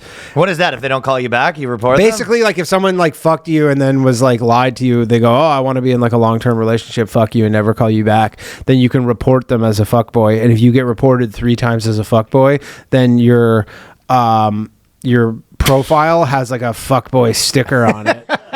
And then it says this is, well, obviously it's but it's funny because you're like, so can you report women as whores? No, you can report them as fuckboys. So imagine women are also fuckboys. A woman having a fuckboy thing. And you go, sick. Great. That's awesome. Yeah, 3 strikes and they get a warning. Fuckboy. I guess that'd be a good thing for a girl if you saw she has the fuckboy thing. And here's the thing. You're just trying to smash. Yeah, exactly. It's great, right? And then if you get 3 strikes, you get a warning fuckboy banner on their profile. And to remove it, they must send an apology video from their mom to I'm sorry at betterinperson.org. So it's 4 girls by girls. Yeah. I mean, yeah. I guess the idea is you use this app twice and then you end it. Yeah, I guess. That's stupid. Okay, we got a bunch of other shit on the patreon.com/theboyscast every week. You know what it is. Bonus episode every week. And actually, I think we have another couple lined up where we're doing extra episodes on the main thing. We have the divorce lawyer coming in next week. Yeah, we do. The top divorce lawyer. That was my wife's recommendation. So, we'll ask people on the Patreon some questions if they have any questions for him, too. It was what? That was the wife's recommendation. Really? Yeah, she was like, get this guy on the pod. Interesting. Yeah, she loves him. I have been seeing him pop off. Yeah, I've been seeing him and pop his off. office is right near our studio. Right by her, yeah. All right. Okay. See everyone next week. Peace.